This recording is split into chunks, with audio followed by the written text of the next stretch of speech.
My name is Brian Caldwell, and on March 3, 2017, my life changed forever. Before that day, I wasn't what you'd call a spiritual person. I worked as a mechanic, a simple, routine life filled with early mornings, long hours, and the satisfaction of fixing things. My family was religious.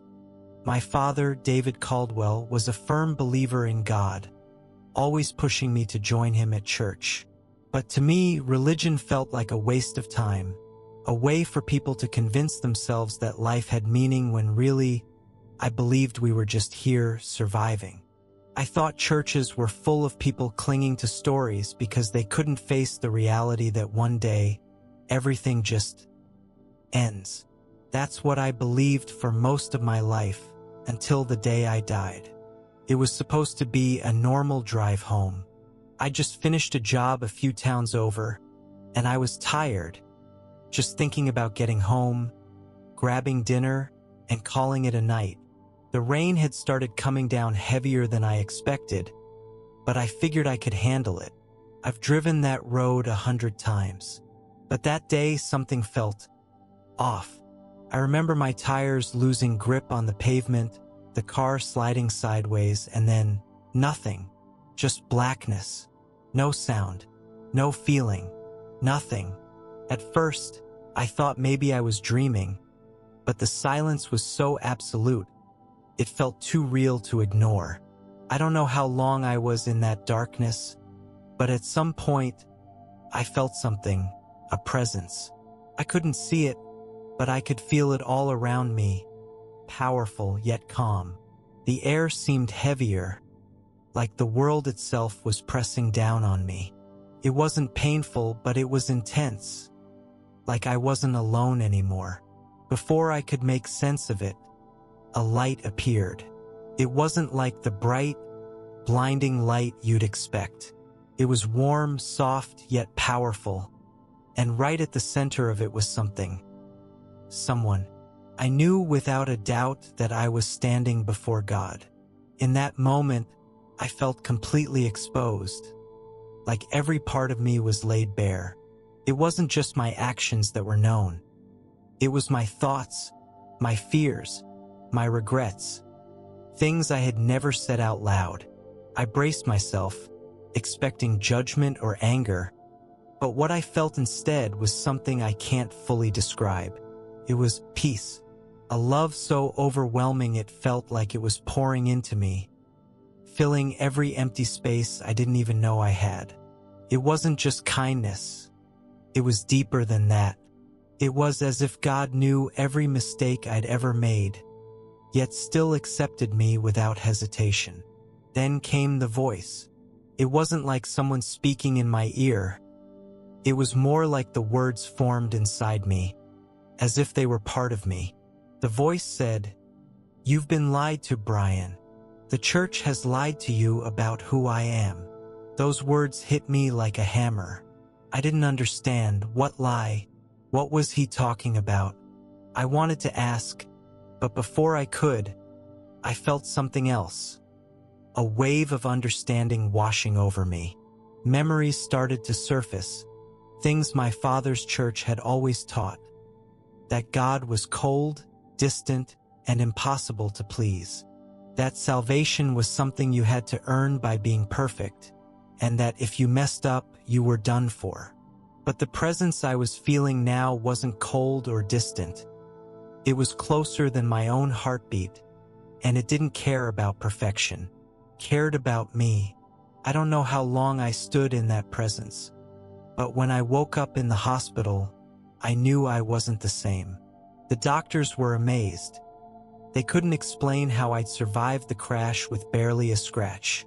But to me, the real miracle wasn't surviving. It was what I had experienced on the other side. Something inside me had shifted, and I knew I couldn't go back to the way things were. The God I had met, the one who knew me better than I knew myself, wasn't the one I had been told about in church, and I couldn't pretend otherwise. When I got home from the hospital, I tried to slip back into my normal life, back to work, back to my routine, but nothing felt the same. Everything seemed off. The world felt different, like I was seeing things more clearly than before. I'd look at people, strangers on the street, customers at the shop, and I couldn't stop thinking about what I had felt in that presence. It was like I could sense something deeper in people, like there was a piece of that same love inside them too. My dad was the first to notice that something had changed. He kept asking me what was wrong, but I didn't know how to explain it. One night, he sat me down at the dinner table. "You know God gave you a second chance," he said. "You need to start coming back to church and thank Him for sparing your life." I knew he meant well, but the thought of stepping back into that church didn't sit right with me. The God I had met, the one who wrapped me in love and peace, didn't feel like the same God I'd grown up hearing about. The rules, the guilt, the constant fear of not being good enough. None of that felt real to me anymore. "I don't know if I can," I told him. His face dropped, and for a second he just stared at me. "What do you mean you can't?" he asked. "You know the truth, Brian. God saved you." I wanted to tell him that I did believe in God, more than ever before, but that the God I had encountered wasn't the one from his sermons. But I knew that wasn't what he wanted to hear. The conversation with my dad stuck with me for days. I kept replaying his words in my head. "You know the truth, Brian."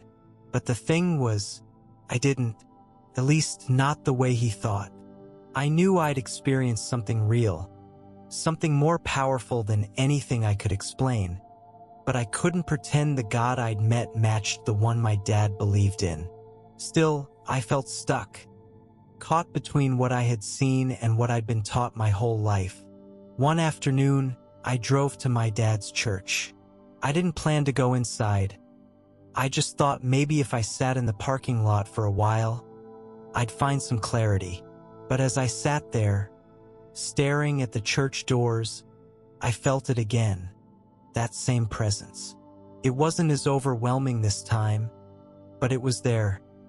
Familiar, warm, impossible to ignore. And just like before, I felt something inside me pulling, not toward the church, but away from it. Without thinking, I got out of my truck and started walking. Not down the sidewalk, not to the church steps, but toward the woods behind the building. I don't know why I walked that way. It didn't make sense. There wasn't a path or trail, just trees and brush. But something inside me kept telling me to keep going. The deeper I walked, the stronger that presence became. The air felt heavy, like I was being wrapped in something I couldn't see but could somehow feel. Then, just like before, I heard that voice, clear, steady, yet louder than any sound around me. "The truth you seek is not in the world.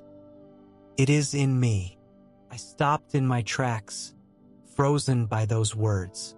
"The truth you seek is not in the world. It is in me." I didn't understand what it meant, not fully, but somehow I knew it was true. I stood there in the middle of those woods, surrounded by nothing but trees and silence, yet I felt like I wasn't alone. That presence, the same one I had felt in the darkness after the accident, was all around me. It wasn't just near me, it was in me. It was as if God wasn't some distant figure looking down from the sky. He was closer than that, closer than I had ever imagined. And that's when it hit me, the lie that I had believed my whole life. The lie that told me God was someone I had to earn my way to, that he was only found in church pews, sermons, and rituals. The God I had been told about was cold and conditional, a God who was only pleased when you followed the rules perfectly. But the God I had encountered, he wasn't limited to those things. He was everywhere. In the air I was breathing, in the trees surrounding me, even in the broken, doubting parts of myself that I'd always tried to hide. For the first time in my life, I realized that God had never been far away. He had always been with me. I just hadn't been able to see it. I stood there for what felt like hours, crying, not out of sadness, but out of relief. All that guilt I'd carried for years, feeling like I wasn't good enough, like I'd never live up to what God wanted. It all just disappeared. In its place was something new. Peace. Real peace. The kind that fills you so completely that you can't imagine how you ever lived without it. When I finally made it back to my truck, I just sat there, gripping the steering wheel like it was the only thing keeping me grounded. My mind was racing, and no matter how hard I tried, I couldn't shake the feeling I just experienced something far bigger than I could understand. That voice, those words, kept repeating in my head. The truth you seek is not in the world. It is in me. I didn't know exactly what it meant, but I knew it was real. Whatever I had felt out there, it wasn't just some strange feeling or a trick of my mind. It was God, and He was nothing like what I'd been taught. When I got home, my dad was waiting for me. Before I could even take my boots off, he spoke. "Did you go to the church today?" he asked, his voice low but firm. "Sort of," I said. "I drove there, but I didn't go inside." I could see the confusion on his face right away. "What do you mean you didn't go inside?" he asked, stepping closer. "Brian, after everything that's happened, you need to be in church. You should be there, thanking God that you're still alive." "I am thankful," I said, doing my best to stay calm. "But Dad, something happened today. Something I don't know how to explain." I hesitated, but I knew I couldn't keep it bottled up. "I felt God," I said finally, "but not in the church. I felt Him out there, in the woods." My dad's face tightened, and I could see the worry in his eyes. "Brian," he said slowly, "you're confused. You've been through a lot, and you're just overwhelmed right now." "No," I said, shaking my head. "I know what I felt. The God I met, He's not the one I thought He was." My voice wavered, but I kept going. "He's not distant, and He's not waiting for me to follow a bunch of rules just to be good enough for Him. He's bigger than that. He's been with me this whole time, even when I didn't believe." My dad's face hardened, and for a few seconds, he didn't say anything. He just stared at me like I'd said something dangerous, something I wasn't supposed to believe. "That's not how it works," he finally said. "God's given us His word, His church. That's how we know Him. You can't just decide He's something different because of a feeling you had in the woods." His voice wasn't angry, but there was this edge to it, like he was scared for me. "The church teaches the truth, Brian," he added. "You can't just walk away from that." "I'm not walking away from God," I said, my voice shaking. "I'm walking toward Him." I didn't know how else to explain it. What I felt in those woods, that overwhelming love, that peace, it was more real than anything I'd ever experienced inside a church. "I know what I felt," I told him. "And I know that God isn't waiting for me to prove myself. He's not sitting up there keeping score, waiting for me to slip up. He's just there, with me, always has been." My dad shook his head slowly, like he couldn't believe what he was hearing. "You're wrong," he said quietly. "I don't know what you think you experienced out there, but that wasn't God." He turned away from me, like he couldn't even look at me anymore. "You've been given a second chance, Brian," he said over his shoulder. "Don't waste it chasing something that isn't real." Then he walked out of the room, leaving me standing there alone, feeling more sure of what I believed, yet more uncertain of what came next. The days that followed were hard. My dad barely spoke to me, And when he did, it felt forced, like he was holding back what he really wanted to say. I could tell he was disappointed, maybe even angry, but more than anything, I think he was scared. Scared that I was turning my back on everything he believed in. But I wasn't, at least not the way he thought. I wasn't rejecting God. I had never felt closer to him.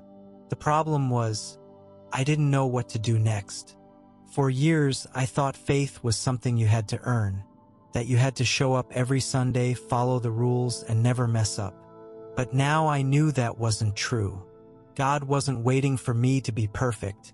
He had been with me through all my mistakes, through every doubt, every failure. The God I met didn't want rituals. He wanted me. That realization felt freeing, but also terrifying. Because if everything I had been taught wasn't the full truth, what was I supposed to do now? Where was I supposed to go from here? I knew one thing for sure. I couldn't go back to pretending. I couldn't sit in a pew every Sunday listening to sermons that made God feel distant and unreachable. The God I experienced was closer than that. He was real, personal, and full of love. And even though I didn't have all the answers, I knew one thing without a doubt. I had to follow him, wherever that led me.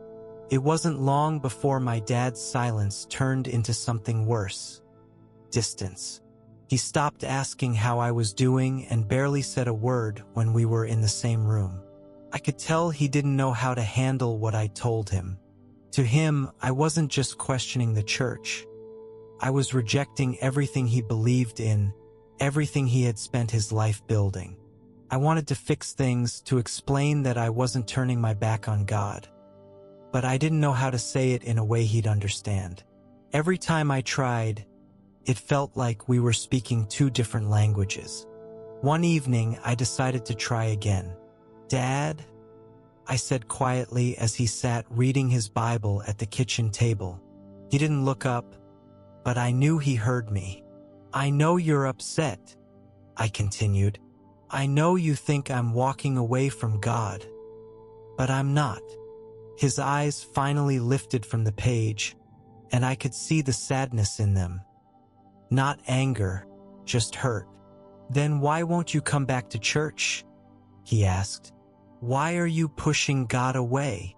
"I'm not pushing him away," I said firmly. "I've never felt closer to him. The God I met, he's not waiting for me to prove myself. He's not angry at me for not getting everything right." I paused, trying to find the words. "He's bigger than the church." I felt him out there, Dad. In the quiet, in the stillness. "I know he's real." My dad shook his head. "That's not how it works," he said, his voice low. "You can't just find God wherever you feel like it. He gave us the church for a reason, to guide us. If you walk away from that, you're walking away from him." He stared at me for a moment longer, then closed his Bible and stood up. "I'm praying for you," he said quietly before walking out of the room. His words stuck with me. If you walk away from that, you're walking away from him. For a while, I kept wondering if maybe he was right. What if I was wrong? What if what I felt out there in the woods was just some emotional moment? My mind playing tricks on me after the accident. Maybe I was just overwhelmed, desperate to believe there was something more. But no matter how hard I tried to doubt it, I couldn't forget what I'd felt. That peace, that love. It was too real to ignore. I knew in my heart that God had met me there, in a way that no church sermon ever had. Even though my dad couldn't understand, I knew I couldn't go back to living the way I had before. So instead of running from what I'd experienced, I started leaning into it. I spent more time alone, driving out to quiet places, walking through the woods, sitting in silence and just listening. And every time I did, I felt that presence again. Calm, steady, constant. It wasn't loud or overwhelming like it had been the first time. but it was always there, like a quiet reminder that I wasn't alone. One day, after one of those moments of quiet reflection, I felt something stir inside me, like God was nudging me to do something I didn't want to do. I knew I had to talk to my dad again, not to argue, not to convince him I was right, but to tell him the truth even if he didn't agree. I didn't know how he'd react, but I knew I couldn't keep hiding what I believed. This wasn't just a passing feeling. It was real, and it had changed me. I owed it to him and to myself to say it out loud. That evening, I found my dad out in the garage, working on his truck. I stood there for a minute, just watching him, trying to figure out how to start the conversation. I could feel my chest tightening, that familiar knot of anxiety building up. But I knew I couldn't keep putting this off. "Dad," I said quietly. He glanced up but didn't say anything, just wiped his hands on a rag and waited for me to speak. "I know we don't see eye to eye on everything," I started, "but I need you to know something. What happened to me, what I felt, it wasn't just in my head. It wasn't some weird dream or me being confused. I know it was real." My voice was shaky, but I kept going. "God met me out there, and he's not who I thought he was." My dad sighed heavily, like he'd been expecting me to say that. "Brian," he said, his tone tired, "I know you think you found something, but you're lost right now. God's been there all along. In his word, in his church, you just haven't been willing to listen." "No," I said more firmly this time, "I'm not lost. I've never felt clearer. The God I met, he's not waiting for me to be perfect. He's not distant. He's here, with me, always." My voice started to crack, but I didn't care.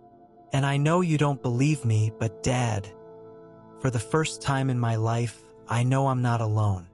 I know he loves me. Not because I've earned it, but because he always has." My dad didn't say anything at first. He just stood there, gripping that rag like it was the only thing keeping him calm. Finally, he said, "I just don't want you to make a mistake you'll regret." "I won't," I told him, "because this isn't a mistake." I paused, hoping he'd understand. "I know you're praying for me, but Dad, I'm praying for you too." For a moment, I thought he was going to argue again, but instead, he just nodded. "I hope you're right," he said quietly. Then he turned back to his truck, and I knew the conversation was over, at least for now. As I walked back inside, I didn't feel upset or frustrated like I had before. I felt peaceful.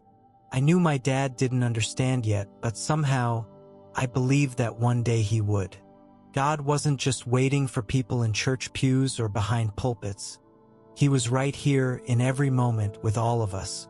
And even if my dad couldn't see that yet, I knew God wasn't giving up on him, just like he hadn't given up on me.